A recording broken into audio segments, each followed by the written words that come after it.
بسم اللہ الرحمن الرحیم ویورز، بیوٹیفل حدیث نبوی صلی اللہ علیہ وسلم چینل کی طرف سے آج میں آپ کو حضور اکرم صلی اللہ علیہ وسلم کا فرمان سناؤں گا۔ غصہ پی جانے والے کا اجر۔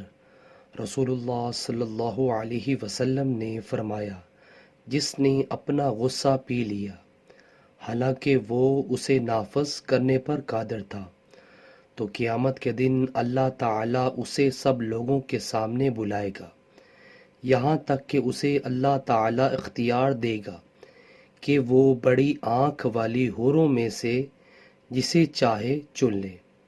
نیچے والا موجود ہے۔ ویورز، اللہ تعالیٰ سے دعا ہے اللہ تعالیٰ ہمیں بھی غصے پر قابو رکھنے اور غصے کو پی جانے کی توفیق عطا فرمائے۔ ویڈیو کو شیئر کریں اور اس طرح کی اسلامک ویڈیو کے لیے میرے چینل کو سبسکرائب کرنا مت بھولیے۔ جزاک اللہ۔ السلام علیکم ورحمۃ اللہ وبرکاتہ۔